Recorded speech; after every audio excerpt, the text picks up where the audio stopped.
un podcast sobre veganismo narrado por personas veganas. Transmitido desde una isla desierta donde todos son bienvenidos a coexistir con los seres que habitan aquí. Hola, ¿cómo estás? Espero que estés súper bien. Yo estoy muy contenta de tenerte en otro episodio de este podcast desde una isla desierta. Hoy tengo conmigo a una invitada que de verdad qué honor tenerla en este capítulo, hablando de un tema muy interesante que muchas personas me han preguntado y te la quiero presentar. Ella es licenciada en filosofía con una maestría en estudios filosóficos y un doctorado en humanidades. Actualmente es profesora de la Universidad de Guadalajara, es encargada del enlace académico de igualdad animal y es directora de Animales y Praxis. Desde hace 20 años no consume carne y lleva siendo vegana 14 años. Ella es Nelly Lucano. ¿Cómo estás, Nelly? Hola, ¿qué tal? Muy bien, muchas gracias. Gracias por el espacio y por la invitación. Encantada, de verdad. Este tema me lo preguntan un montón. Bueno, yo me declaro como feminista antiespecista en todas mis redes, pero totalmente siento que hay como una historia detrás, una raíz detrás, y pues es lo que vamos a platicar el día de hoy. Me gustaría empezar por esa parte. O sea, ¿cuál es la raíz del feminismo, la raíz del antiespecismo o de este tipo de opresiones y cómo se ha desarrollado a lo largo del tiempo? Muy bien, bueno, pues mira, tenemos que decir que todo agravio que ha surgido en la historia, toda esa forma de desprecio, de alguna u otra manera, nos lleva siempre a situarnos, a revisar cuáles son esas raíces, ¿no? ¿Por qué ha surgido esto? Entonces, en el caso del feminismo, bueno, más bien del sexismo y del especismo, diríamos que tienen un común, ¿sí? Y esto es el patriarcado, o también el androcentrismo en algunas formas. La distinción entre ambos términos, patriarcado y androcentrismo, pues es muy sencilla. El androcentrismo, diríamos, es aquella idea de que todo se está centrado en el varón, ¿sí? Uno de los grandes filósofos que se destaca por una frase emblemática acerca del androcentrismo, sin duda es Protágoras, porque él señalaba que el hombre era la medida de todas las cosas. Y tenía razón en cuanto a históricamente hablando, ¿no? Es decir, el hombre varón, porque en aquel entonces la arete o la virtud estaba centrada en el varón, ¿sí? Y de ahí salía todo lo demás. Es decir, nosotras, al no parecernos en el sexo a los varones, pues obviamente quedábamos a un lado de eso, ¿no? Sesgadas. Igual sucede con los animales. Los animales comienzan a tener un desprestigio porque muchos filósofos comienzan a tener cierto desprecio por la animalidad, ¿sí? Entonces el androcentrismo también dice, pues estos no se parecen a mí, ¿sí? Al hombre, al varón. Y el antropocentrismo, pues hablaríamos ya del antropos como una ideología que se genera a lo largo de la historia, y esto está emparentado con el patriarcalismo, es decir, todas esas formas en las cuales nosotros podemos identificar por lo menos 4, es decir, la apropiación de cuerpos, estamos mujeres y animales, la jerarquía, una jerarquía entre superior e inferior, también las mujeres y los animales, la explotación ya sea de manera simbólica o de manera fáctica, ¿no? De hechos, y por supuesto también la explotación. Sí, hay una explotación, es diferente a la exclusión, son términos distintos, y entonces diríamos, de ahí empieza a gestarse esta idea de que ni los animales ni las mujeres somos iguales a los varones. Ok, las últimas dos entonces eran exclusión y explotación, exacto, ¿verdad? Exacto. Okay, vale. Sí, totalmente. ¿Y en qué momento surge como esta similitud? Yo leí un poco al respecto y en cierto momento de la historia la mujer empatizaba como con estos animales porque se sentía igual de oprimidos, ¿no? O sea, ya después supongo que fue evolucionando, la mujer se fue separando, pero ¿cómo sucede todo esto? Sí, bueno, ya estamos hablando del siglo XIX más o menos, con las sufragistas, tanto inglesas como estadounidenses, comienzan a tener ya una posición en torno al rechazo hacia la opresión a la mujer, ¿no? Fíjate que en aquel entonces lo primero que se buscaba era el voto, es decir, por eso se les llama sufragistas, ¿no? La posibilidad de poder elegir, ¿no? Algunos derechos que estaban de por medio, y esto lleva a estas mujeres a darse cuenta de que la opresión no solamente la tienen ellas, y entonces son vegetarianas la mayoría de ellas. El movimiento feminista sí surge, es algo muy extraño que se nos haya olvidado a muchas feministas, ¿no? por ahí porque están emparentados, o sea, no podemos desligar el patriarcado del consumo de animales, eso es erróneo, pues, ¿no? Entonces hay que tenerlo presente y estas mujeres eran, además de vegetarianas, estaban en contra de la vivisección y porque en ese momento pues había un auge de esta práctica. ¿Qué es la vivisección? La vivisección es abrir animales, principalmente en los laboratorios, para estudiarlos, ya sea fisiológica o anatómicamente, y estos están vivos. Okay. Sí, porque lo que mencionas de que la mayoría de feministas eran vegetarianas y también es muy común, por ejemplo, del lado vegano, la mayoría de mujeres, la mayoría de veganas son mujeres, o sea, son muy alto el porcentaje que son mujeres y que son veganas, pues, o sea, el porcentaje de hombres es mucho menor al de las mujeres, o sea, esto creo que está como muy relacionado, pues. Sí, yo creo que además de que tiene esas raíces el feminismo, sin duda esa idea del cuidado fue muy propia de las mujeres, principalmente porque al ser relegadas del ámbito público nos quedábamos en el hogar y entonces era una práctica el cuidar a los hijos, el criarlos, ¿no? Lamentablemente este cuidado pues también era establecido por los varones y entonces ese cuidado pues permitía o posibilitaba reproducir nuevamente el patriarcado, ¿no? Pero vuelvo a insistir, la idea del cuidado es muy importante en nosotras y para los animales pues fue una cercanía pues más directa que los varones hacia las mujeres. Es por eso que creo yo los movimientos de la defensa de los animales está integrado principalmente por mujeres. ¿Tú crees que nosotras como mujeres, aparte de este cuidado que se nos impuso, tenemos algo diferente a los hombres como para empatizar más fácilmente o...? Mira, no creo que sea algo como una naturaleza propia de las mujeres, ¿no? Yo critico mucho ese término de la physis o naturaleza. La physis en griego significa naturaleza y no era otra cosa más que la disposición que uno tenía ya determinada, ya dada, ¿no? Es decir, las mujeres estaban hechas, decían los varones, para estar en el ámbito privado, ¿no? Y llevar a cabo ciertas tareas, los animales para llevar ciertas tareas, los esclavos, los siervos, o sea, hicieron una serie de distinciones a partir de la idea de naturaleza, es decir, de que ya estábamos determinados. Y a mi parecer eso es totalmente erróneo porque todos somos subjetividades distintas, es decir, cada uno de nosotros, incluyendo los animales, tenemos una subjetividad que nos hace diferentes a los demás, somos únicos e irrepetibles, ¿no? Entonces yo diría que más bien lo que ha posibilitado que las mujeres tengamos más empatía por la cuestión de los animales es a partir primero sí de una cuestión cultural, porque vuelvo a insistir, nos dejaron relegadas a ese ámbito, y segunda porque pues no podemos negar que la empatía hacia los hijos, hacia los filios, ¿no? Siempre es más cercana de una mujer hacia un varón. Y en el caso de los animales, pues imagínate, es una postura antipatriarcal el cuidado de los animales. ¿Por qué es antipatriarcal? Porque el cuidado de los animales ya no reproduce ese cuidado que habían impuesto los varones. Es decir, por ejemplo, Rousseau en un texto que se llama El Emilio le dice a las mujeres cómo hay que educar a los hijos y así, o sea, no. Digo, es genial que Rousseau fuera vegetariano, pero en el caso de las mujeres resbaló totalmente, ¿no?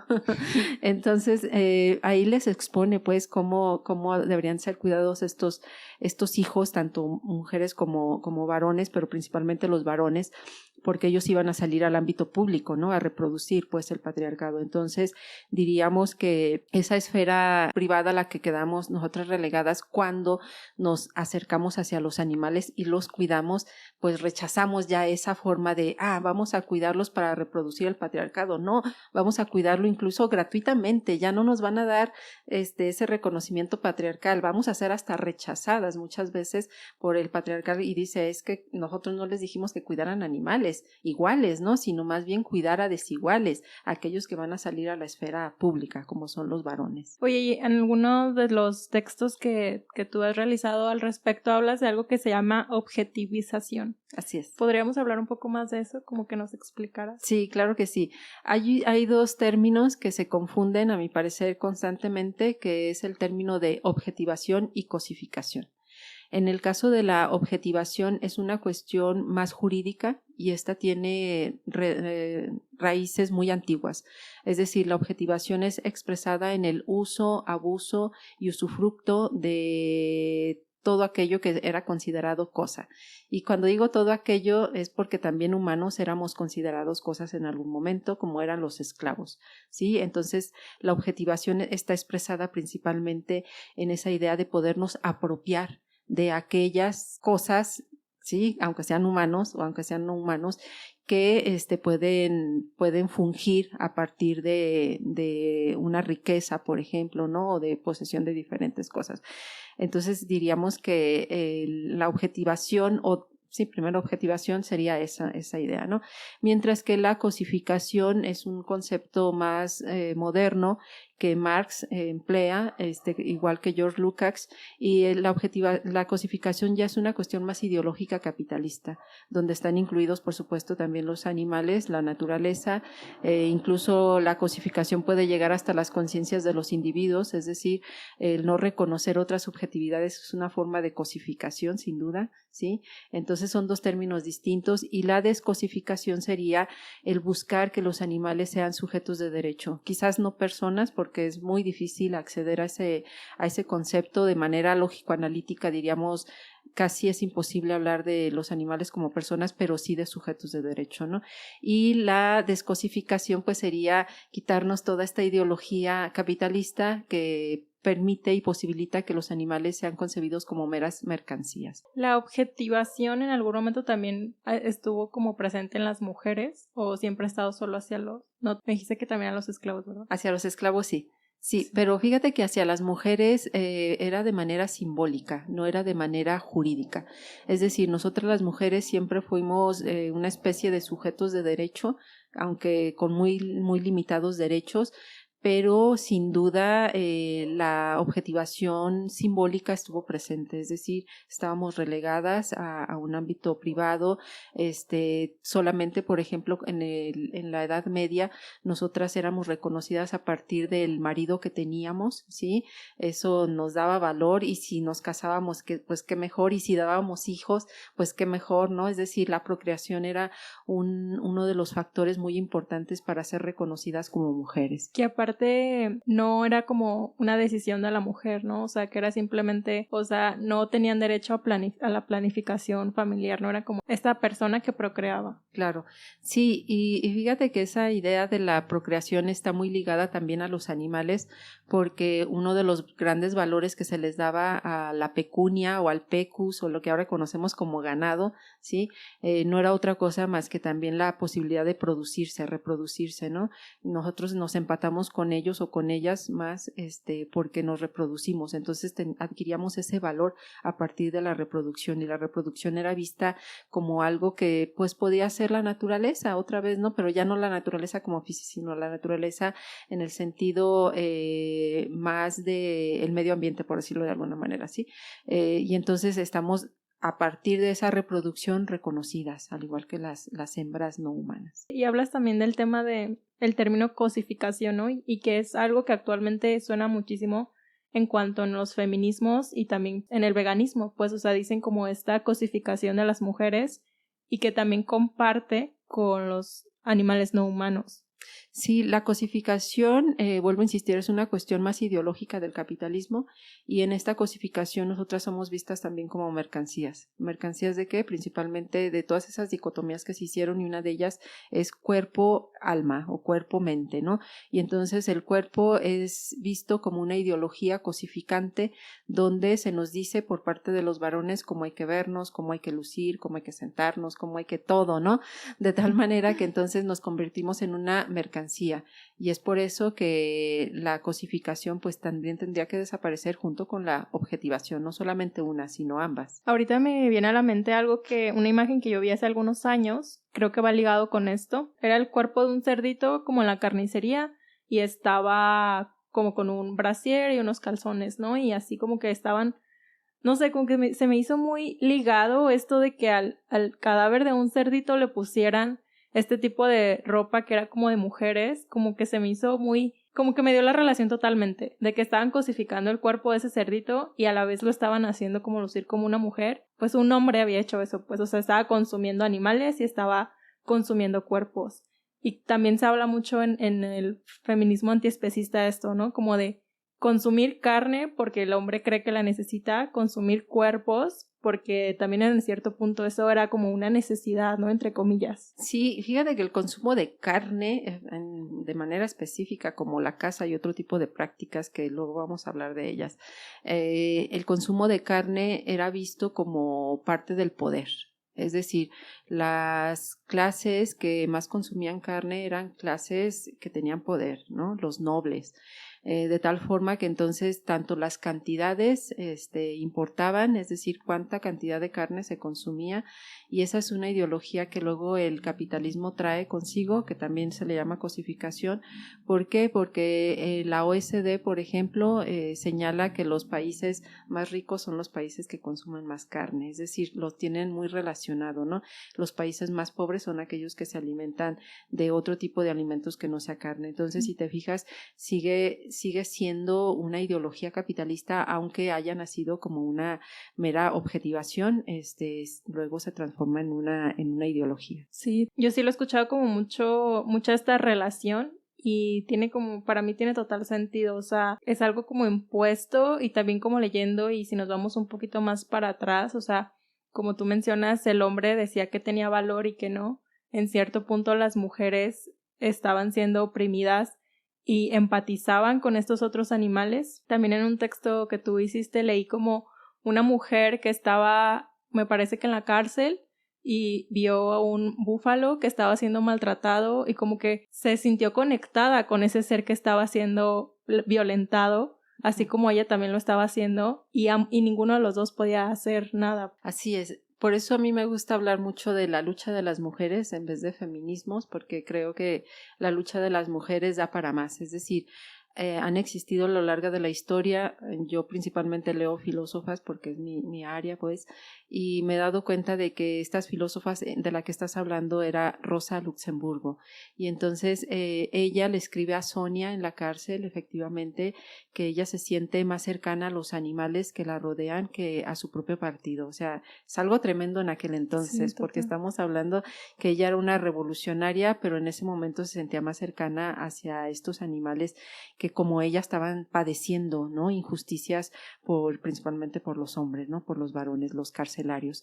Y bueno, esto te lo menciono porque la lucha de las mujeres, entonces están incluidas otras mujeres que sin necesidad de decirse feministas hacen críticas al uso y abuso de animales. También hace poco también escuché algo similar, como que muchas veces somos feministas sin saberlo, ¿no? O sea, nosotras luchamos por los derechos de las mujeres, o algunas mujeres no se denominan como tal, pero están haciendo una gran labor en el ámbito de la lucha de las mujeres, como tú lo llamas. Sí, incluso también hay quien puede decirse feminista y estar hablando de igualdad, o estar hablando de igualdad de oportunidades, por ejemplo, y tomar ciertas actividades que son muy patriarcales, ¿no? Como la tauromaquia. La tauromaquia sin duda es una acción patriarcal, y las toreras que han creído que tienen igualdad de oportunidades que los varones, pues llevan a cabo una opresión. Es decir, en realidad no diríamos que hablamos ahí de feminismo para nada, porque lo que estamos haciendo es reproducir una acción patriarcal altamente violenta. Oye, y ahorita que mencionas esto de la tauromaquia y la caza, ¿hay otras actividades dentro del mismo patriarcado que estén promulgando o promoviendo este tipo de comportamientos como opresores? Pues simplemente el consumo de carne, ¿no? Como lo habíamos dicho, hay una autora, Carol Adams, que yo creo que todas la conocemos, ¿no? La política sexual de la carne. En este texto, la autora pues nos evidencia cómo nosotros transformamos a ese otro, lo transformamos a través de palabras, de un ser a una cosa muerta, ¿no?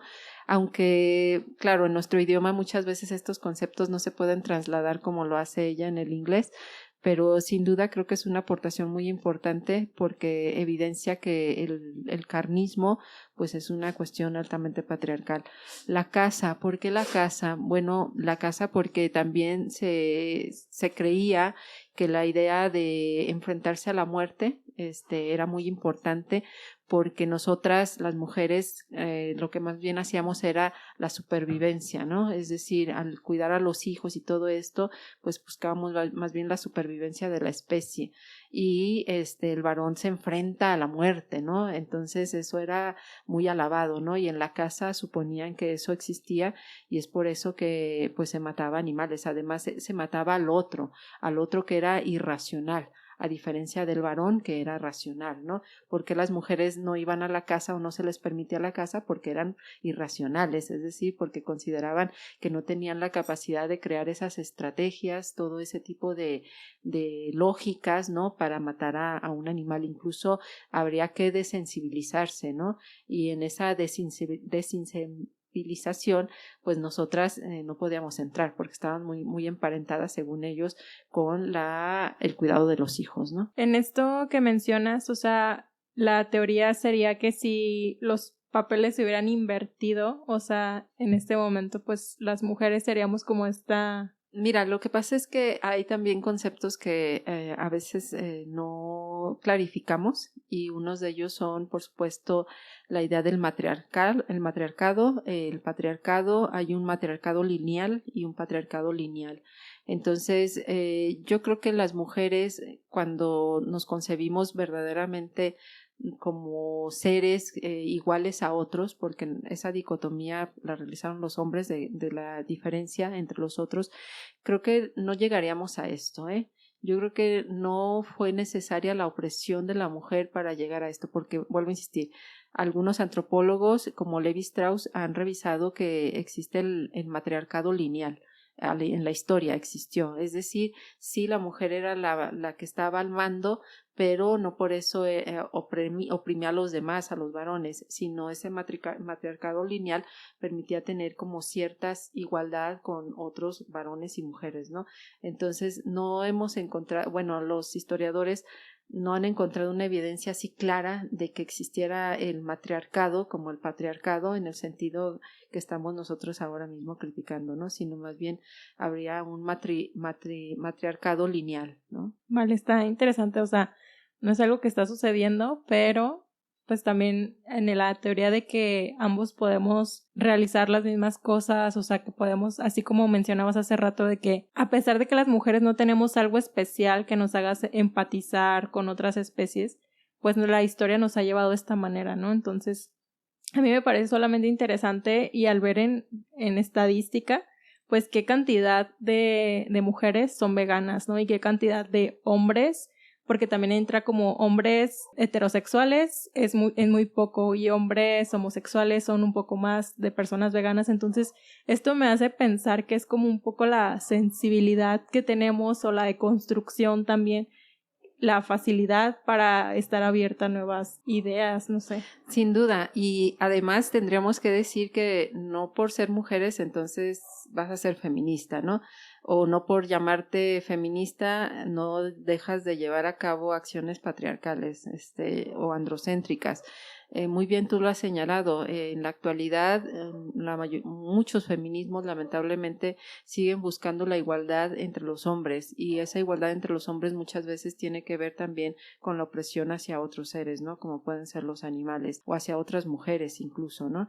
De tal manera que entonces más bien tendríamos que hablar, vuelvo a insistir, en esa idea de la lucha de las mujeres entendida como aquellas que nos oponemos efectivamente al patriarcado y a todas sus formas de expresión, ¿no? Entre ellas, por supuesto, el especismo. Totalmente. Hace poco también vi un podcast, era de dos mujeres que son feministas y les preguntaban acerca de por qué la lucha feminista no tiene que estar como 100% relacionada con el antiespecismo, ¿no? Porque actualmente muchas mujeres se declaran feministas, pero no necesariamente antiespecistas.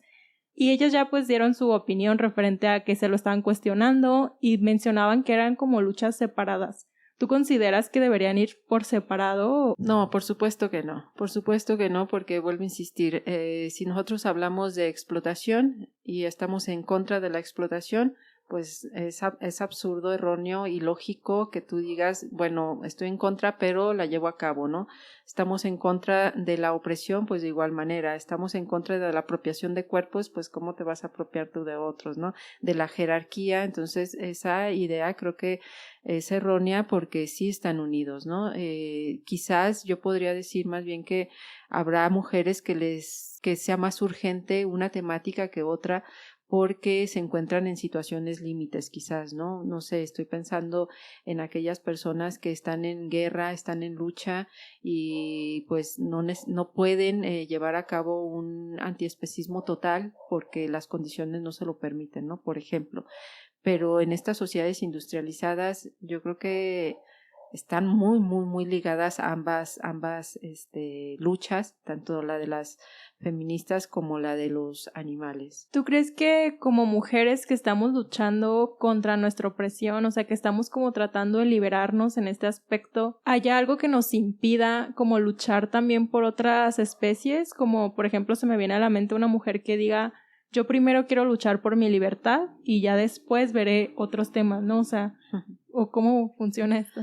No, yo creo que, vuelvo a insistir, en las sociedades industrializadas como las que vivimos nosotros, el tema está totalmente ligado y darle prioridad a uno o a otro, vamos, que es casi inaudito en el sentido de que existen todas las posibilidades, pues en el caso de oponernos a la opresión hacia las mujeres, pues hay otras mujeres que nos apoyan y en el caso de dejar de ser especistas, pues también existen un montón de variedades de comidas en estos lugares donde no está implicado el sufrimiento de los animales. Entonces, ambas son fáciles de llevar y cuando digo fáciles lo digo en serio, porque luego hay personas que dicen es muy difícil ser vegano, ¿no? Y en las sociedades industrializadas es lo más sencillo y más en un país como el nuestro que es tan rico en legumbres, en cereales, en verduras, en frutas, ¿no? Es muy sencillo, de verdad. Que inclusive es mucho más económico para pues muchas personas, ¿no? O sea, para las personas que producen estos alimentos, para las personas que los comercializan y hasta llegar a tu casa, hasta también son menos perecederos porque luego pasa de que la carne la tienes que mantener refrigerada, sí. Claro, sí, yo creo que la idea incluso también está en la perspectiva de ser medioambientalista y comer animales, ¿no? O sea, ¿qué hay que dejar primero? No, pues ambas luchas están conectadas. Otra vez, cuando tú asumes un veganismo, creo yo que están implicadas las demás luchas opresivas, las demás, sin duda. Y entonces van ligadas, pues. Ahora, si tú quieres empezar por feminismo, tienes que tener claro que estás siendo opresora y por lo tanto tendrás que dejarlo de hacer en algún momento, ¿no? Es decir, ser feminista y no ser antiespecista, tienes que tenerlo en cuenta siempre, ¿no? Y que en algún momento pues vas a dejarlo de hacer.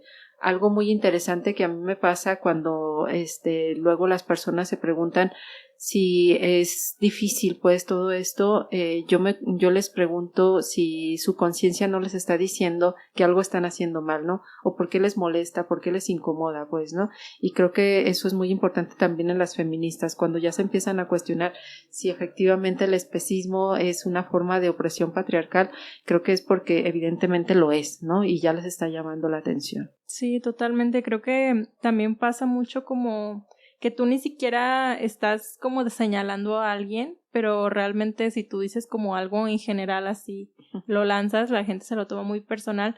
Y también en estas vísperas, se podría decir, o en este marco del 8 de marzo, da a relucir mucho esta parte de las mujeres que quieren dejar de ser oprimidas, pero como cuando cuestionas estos opresiones que están ejerciendo, sí se lo toman como demasiado personal y pues creo que es parte de la lucha, como hablábamos desde la raíz de donde vienen, en cierto punto ambos animales no humanos y mujeres estábamos bajo el patriarcado, ¿no? Actualmente siento que es más difícil de verlo, no sé si tú sepas o cuál es la teoría de esto, pero yo ya siento como tú dices, a las mujeres como que están ya más a la par del hombre y quieren igualarse y como que ya ahora las mujeres también ven a los animales hacia abajo, pues, como algo inferior. Sí, yo creo que una de las raíces de esto son los conceptos de persona y de sujeto de derecho. En cuanto a la persona pues era aquel sujeto que tenía tanto derechos como obligaciones, es decir, principalmente eran los varones libres atenienses, ¿no? Por cierto. Y ya posteriormente, en 1789, con la Declaración del Hombre y del Ciudadano, pues se reconoce a todos los hombres, porque es hombre y ciudadano, ¿no? Y entonces hablamos que ya son todos personas, los varones. Luego las sufragistas vienen y dicen, bueno, también queremos ser personas, ya no solamente sujetos de derecho, porque el sujeto de derecho solamente tiene derechos, pero no obligaciones. Es decir, siempre está tutoreado por alguien, ¿sí? Necesita de un tutor, vamos. Y entonces las mujeres reclaman ahora también ser personas. En 1948, con la Declaración de los Derechos Humanos, pues las mujeres ya también accedemos a esa personalidad, pero no nada más las mujeres, también los niños y altos deficientes mentales que estaban excluidos, y ya todos son personas, ¿no? Aunque los niños y los altos deficientes mentales no tengan la capacidad de hecho, es decir, de tener obligaciones, de todos modos se les ha caracterizado como personas. Creo yo es una mala forma de emplear los términos, pero bueno, son más bien sujetos de derecho, ¿no? Siguen siendo sujetos de derecho.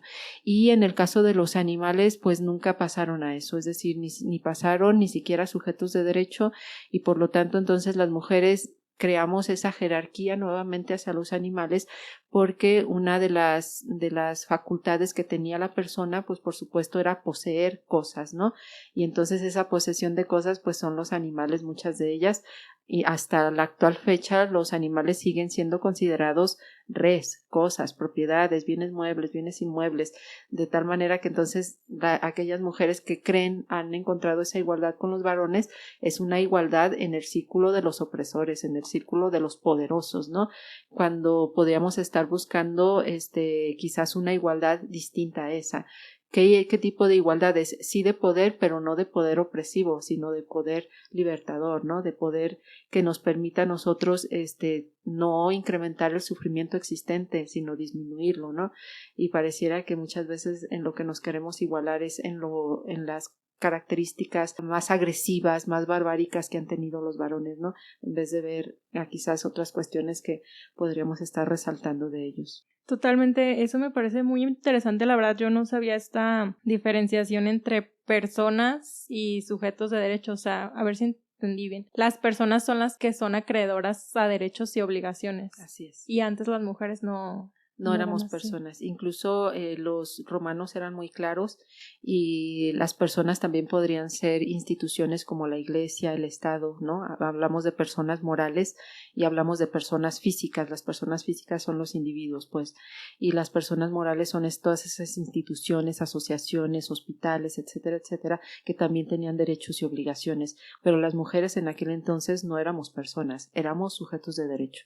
Y en aquel entonces los animales hasta el día de hoy no han sido sujetos de derecho. No, hasta la fecha solamente tenemos algunos casos, el caso de Cecilia, el caso de Sandra, el caso de, bueno, ahorita está Eli también en esa perspectiva, pero digamos que estos dos primeros son casos que se han logrado, donde se ha reconocido como persona no humana o sujetos de derecho. ¿Quiénes son ellas? Es una orangután y una gorila. En Argentina se llevaron a cabo estos dos reconocimientos a partir de una herramienta jurídica que se llama el habeas corpus. ¿Qué es?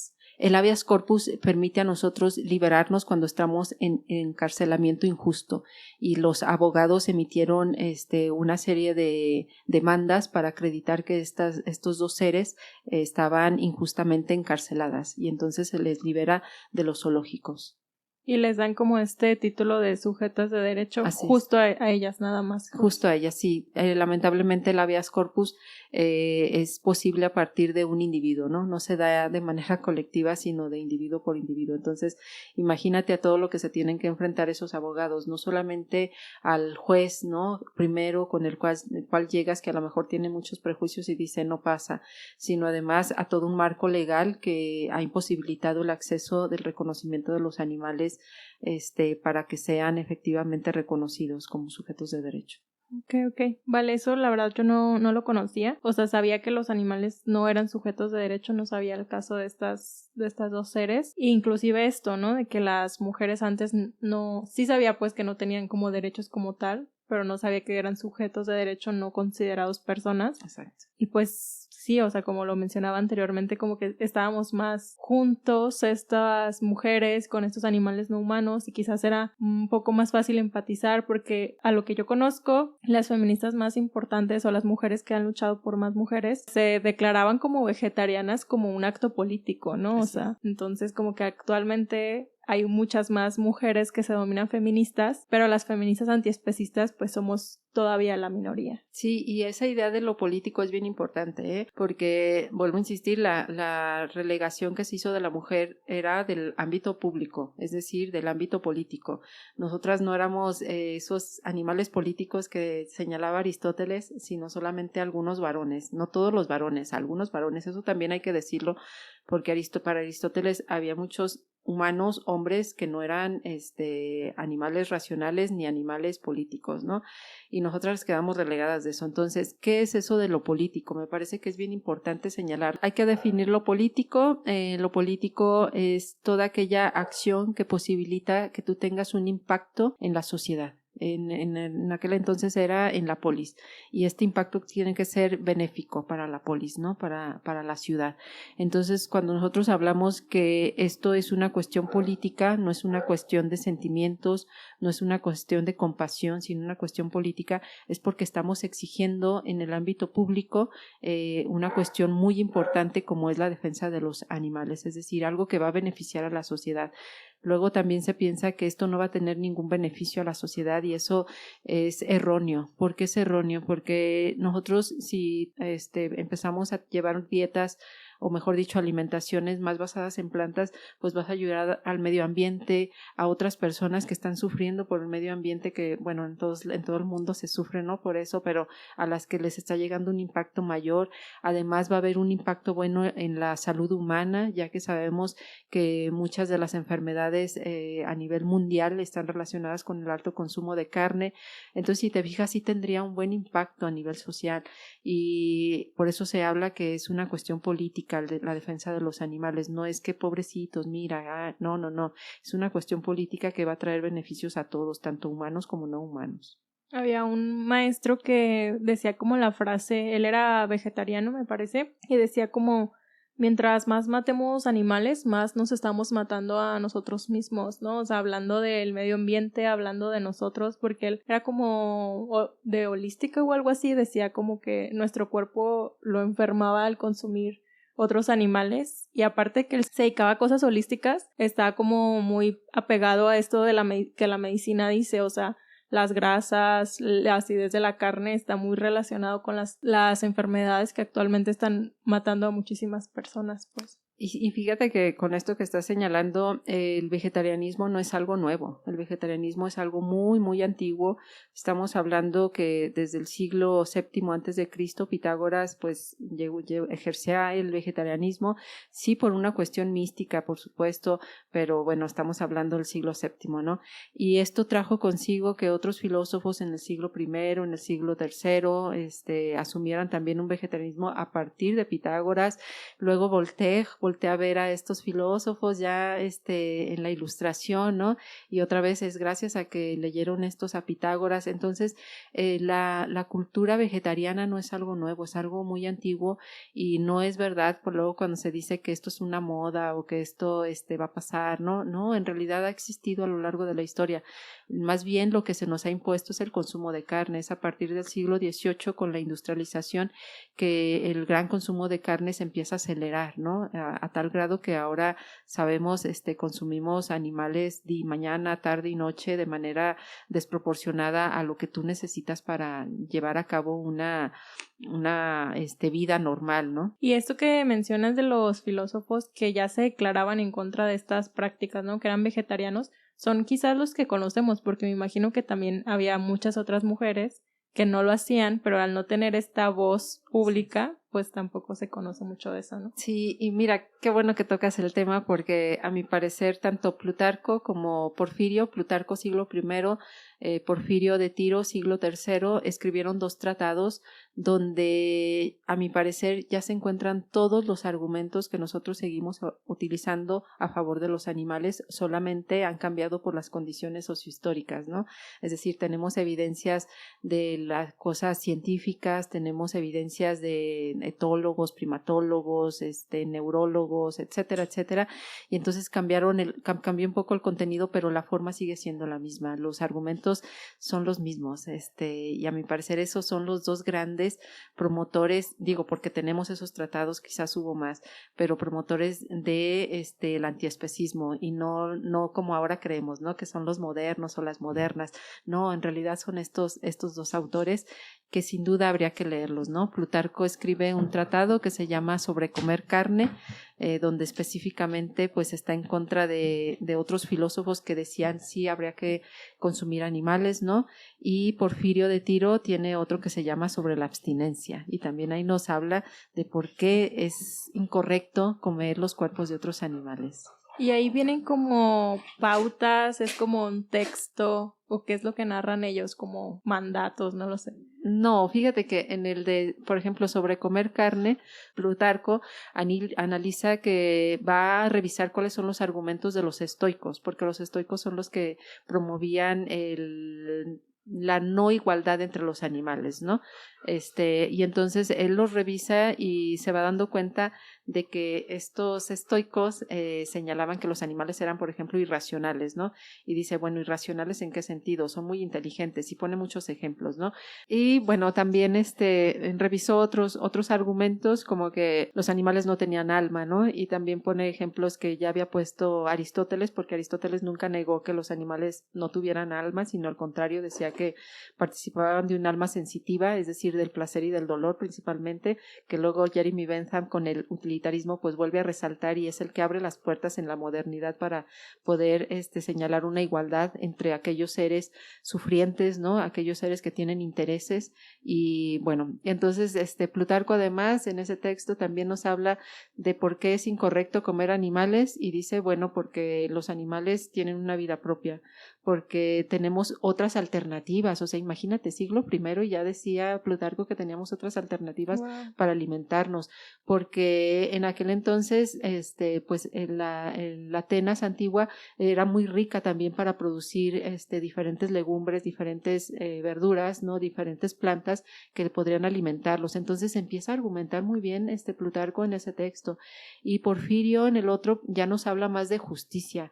A diferencia de Plutarco, que no toca ese término, Porfirio sí lo hace en el siglo III, y ya nos habla de justicia, de por qué es importante no sacrificar animales, por ejemplo, ¿no? Y para este autor decía, bueno, es que el sacrificio por lo menos está basado en 3 cuestiones. Una es por desprecio, otra es porque tenemos miedo a los dioses, y la última, bueno, ahorita no me acuerdo muy bien, pero a ver si ahorita me acuerdo. La primera, cuando habla del desprecio, pues efectivamente, ¿no? Dice que existen los animales y los despreciamos, y por lo tanto los podemos matar y comerlos, ¿no? El segundo, pues porque les tenemos miedo a los dioses de que nos vayan a hacer algo si no les sacrificamos animales, ¿no? Ahora hablaríamos de otro tipo de dioses, ¿no? El dios, por ejemplo, del rechazo, ¿no? Al no ser iguales a los demás, pues te van a rechazar, y entonces quieres ser idéntico a los otros, ¿no? Y por eso sigues consumiendo animales. El otro argumento te lo debo, no me acuerdo ahorita. No pasa nada. Pero sí, o sea, estamos hablando de hace muchísimos años, o sea, no es algo, pues se dice que el veganismo, el término como tal, existe hace poco, ¿no? Pero realmente la idea antiespecista ya tiene muchísimos años más, y realmente a mí, yo sí me pregunto como cuántas mujeres que en ese momento no tenían voz, pues ya practicaban una vida vegetariana y antiespecista, pues, o sea, tal cual no ejercían opresiones hacia otras especies porque se daban cuenta de esto, o sea, se daban cuenta de que ellas estaban siendo oprimidas, de que no querían eso, y pues tampoco querían ejercer opresión hacia otros seres, o sea, como lo mencionas de Rosa Luxemburgo, que se sentía más acercada hacia los animales no humanos que hacia en ese momento los hombres, partido. ¿no? Sí. Ajá. Sí, y ahí podemos encontrar otras mujeres. Por ejemplo, Hannah Arendt es otra filósofa muy destacada, muy reconocida, y Hannah Arendt señalaba que a diferencia de su maestro Heidegger, señalaba que los animales sí tenían una subjetividad, tenían un mundo propio incluso, y en este mundo propio ellos querían verse, querían exhibirse, ¿no? Querían ser vistos por los demás, y entonces ese ser vistos por los demás para Hannah Arendt ese reconocimiento del ser, pues, ¿no?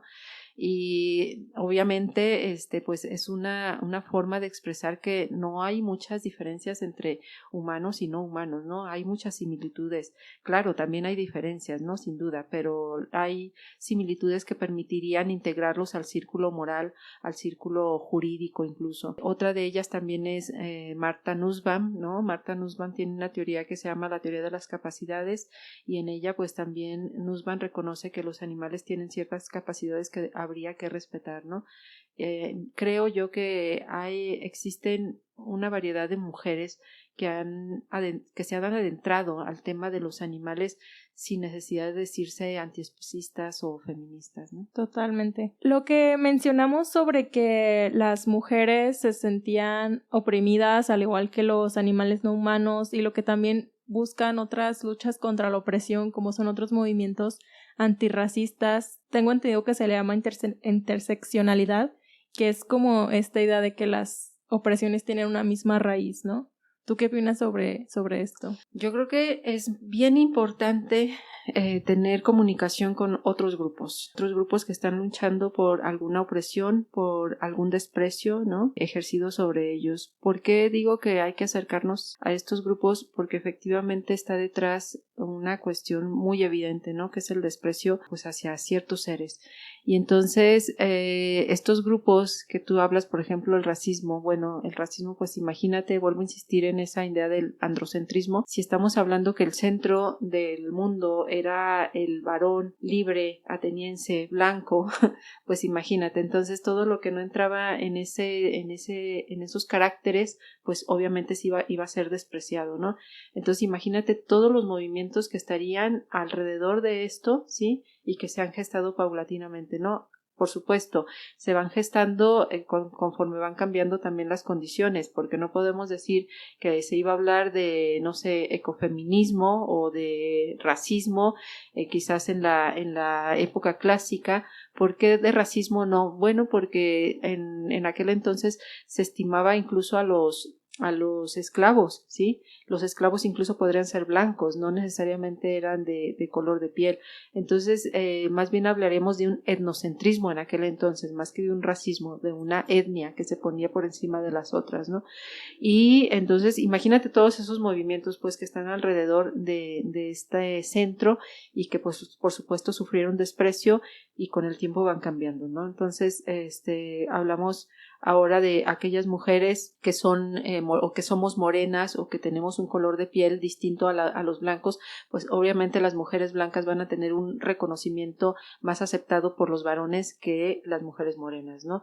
Ahora una mujer de tercer mundo, pues todavía más, ¿no? Y morena, pues todavía más. Entonces, digamos que esa falta de reconocimiento pues se va haciendo cada vez más sesgada, ¿no? Conforme te vas alejando más de ese arete, de esa virtud que suponían los hombres tenían. Ok. Y al hablar de todo esto como mujeres que luchan por la lucha de las mujeres y no dejar atrás esta lucha contra las otras opresiones, ¿tú qué recomendación le darías o cuál sería como este camino para la deconstrucción de estas opresiones que estamos ejerciendo también hacia otros seres? O sea, si una mujer que se denomina feminista, pero aún no se denomina antiespecista y que está ejerciendo estas otras opresiones hacia otras especies, ¿cómo pueden empezar esta deconstrucción o cómo pueden empezar a cuestionarse este aspecto? ¿Tú qué les recomiendas? Pues tanto como recomendar, no lo sé, pero yo diría que es importante vislumbrar si queremos mundos mejores, si queremos mundos más justos, cuáles son esas opresiones que estamos llevando a cabo. Si nosotros estamos participando de esas opresiones, entonces habrá que cuestionarnos primero a nosotras mismas antes de salir y cuestionar a los demás, ¿no? Y sin duda, con esto no estoy diciendo que entonces nos vamos a convertir en santas, ¿no? Y todo mártires o cosas por el estilo, ¿no? Nos podemos equivocar, pero yo creo que es muy importante reconocer, ¿no? Reconocer hasta dónde yo estoy llevando a cabo opresión, donde yo estoy llevando a cabo exclusión, apropiación de cuerpo, es decir, todo eso que a mí no me gusta que me hagan, la regla de oro en la ética, ¿no? No hagas a los demás lo que no quieras que te hagan, pues estaría implicada, ¿no? Y ya de ahí va adelante, bueno, ver si podemos cambiar un poco este mundo, ya salir y ahora sí, políticamente hablando, ¿no? Tratar de cambiarlo en los lugares donde nos encontremos. Pero primero creo que es ese reconocimiento, pues reconocernos. Hay una frase muy emblemática de Sócrates que decía, conócete a ti mismo, y yo creo que es algo que no nos hemos permitido desde la antigüedad hacerlo. Es decir, lo primero que rechazamos a partir del patriarcado fue nuestra animalidad. Nos dijimos no somos iguales a los animales cuando sí éramos iguales en muchas cosas a los animales. Entonces, conócete a ti mismo implica conocer primero nuestra animalidad y nuestra igualdad hacia otros animales, ¿no? Y a partir de ahí, entonces ya podemos decir, en qué estoy oprimiendo a los demás, en qué actividades estoy ejerciendo apropiación de cuerpos, en qué actividades estoy jerarquizando, ¿no? Y yo creo que, pues lamentablemente nos vamos a encontrar con que esas son la alimentación, la vestimenta, el entretenimiento, el uso de diferentes sustancias, ¿no? Donde están implicados otros animales. Es decir, cuando empiezas a cuestionar eso, yo creo que ya estás cuestionando todo lo demás, ¿no? Y entonces vas a ser más empático con todas esas luchas que ocasionan injusticia, que ocasionan agravios a otros, ¿no? Creo que no estoy al 100% segura, pero diría que estoy bastante segura, no al 100, pero bastante segura, que la mayoría de las personas que ya han decidido ser antiespecistas o han entrado en la lucha a favor de los animales tienen más oportunidad de reconocer y de ser empáticos con otras luchas, a diferencia de viceversa, ¿no? De otras luchas hacia los animales. Creo que es más difícil aquella que la nuestra. Oye, y en tu caso, Nelly, ahorita me surge como la duda, ¿cómo fue como esta deconstrucción que tú tuviste? ¿Tuviste el acercamiento hacia el veganismo o primero fue como tu lucha por los derechos de las mujeres o cómo fue? Híjoles, bueno, primero fue mi lucha por los animales que son más visibilizados, como son perros y gatos, ¿no? Yo empecé rescatando perros, gatos, luego teníamos un proyecto, trabajaba con Fabiola en un proyecto que se llamaba Proyecto de Esterilización Temprana, llevábamos las campañas a lugares así bien remotos, ¿no? Gratuitas. Y posteriormente en esa época, bueno, un poco antes de empezar a trabajar con Fabi, yo leí un texto en la licenciatura de Peter Singer, Liberación Animal, y esa fue la que me dijo ya no puedes continuar con esta invisibilización, ¿no? Hacia los demás animales, y bueno, comencé con el vegetarianismo. Posteriormente comienzo a darme cuenta de que no era nada más la lucha por los animales que me estaba comiendo, sino también los productos o lo que ellos producen, ¿no? Como son el huevo y la leche, donde también se causa muchísima injusticia. Y bueno, ya empecé con el veganismo y luego vino la cuestión de las mujeres, ¿no? Empecé a darme cuenta de que la mayoría de los integrantes éramos mujeres, y entonces dije, bueno, ¿qué está pasando aquí? Y me doy cuenta que efectivamente había una conexión con las sufragistas, ¿no? Las sufragistas, y dije, pues obviamente esta es mi lucha también, ¿no? Wow, pues la verdad yo sí creo que también están súper conectadas. En mi caso yo también tuve este acercamiento al veganismo y fue porque no quería hacerle daño a otros animales, ¿no? Simplemente me di cuenta de que esos animales sentían igual que el perrito que vivía en mi casa y dije, pues yo no quiero hacerle daño ni a mi perrito ni a ningún otro ser que sienta, ¿no? Y también con el paso del tiempo, y creo que también fue como el auge de los feminismos, que me di cuenta de todas las opresiones que yo estaba ejerciendo y que todo se conectaba, pues era como, no, ni quiero que me opriman, ni voy a oprimir a otros seres, porque creo que muy importante en nuestro papel como mujeres es ese, o sea, sabemos lo que es ser oprimidas, sabemos lo que es ser violentadas, sabemos lo que es ser cosificadas, y por esa razón es importante no ejercer esas mismas violencias hacia nadie más, ¿no? Ni hacia otros animales no humanos, ni hacia otros seres humanos tampoco. Entonces, a mí me parece como muy clave esta frase que dice como ni oprimidas ni opresoras, porque me parece que lo resume todo, y creo que también como lo que tú dices, no hagas lo que no quieras que te hagan, aunque ese animal no se parezca a ti o sí, eso puede ser como una consideración aparte, pero no es necesario que sea igualito a ti como para que tengas empatía o consideración, ¿no? Sí, incluso la idea de que solamente los que sean iguales hay que reconocerlos Si te fijas, otra vez volvemos al antropocentrismo o androcentrismo, ¿no? Todo lo que se parezca, ¿no? Y yo creo que no, yo creo que más bien hay que partir de la idea de que como no podemos conocerlos en su totalidad a los animales, a ninguno, pues entonces hay que respetarlos, ¿no? Partir del principio de precaución, ¿no?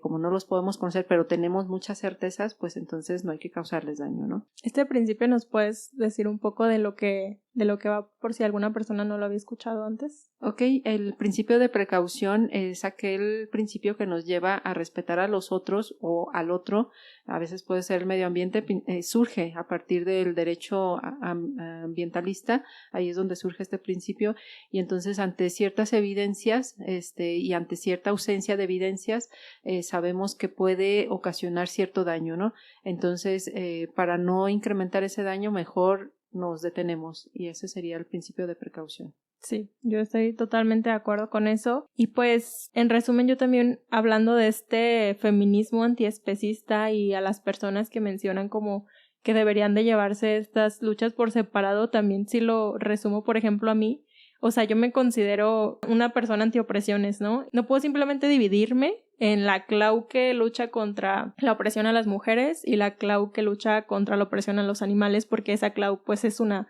sola, ¿no? Esa voz es una sola. Y yo también considero que están muy, muy relacionados por las simples raíces, pues, o sea, el patriarcado ha ejercido esta opresión en su momento fue contra las mujeres y los no animales. Actualmente creo que la lucha de las mujeres ha avanzado bastante, pero pues no hay que dejar atrás todas estas opresiones, ¿no? Porque es importante que para que, como tú mencionas, un mundo mejor, crear un mundo mejor, pues también ver qué opresiones estamos ejerciendo nosotras. O sea, no podemos simplemente llegar al papel del hombre que ejercía opresión hacia nosotras, estamos replicando eso mismo con los animales no humanos, entonces es importante como cuestionarlo, ¿no? No solamente es liberarnos a nosotras, es liberar las opresiones que también estamos ejerciendo. Sí, tenemos suficientes evidencias de que el patriarcado, el androcentrismo no nos ha traído nada bueno.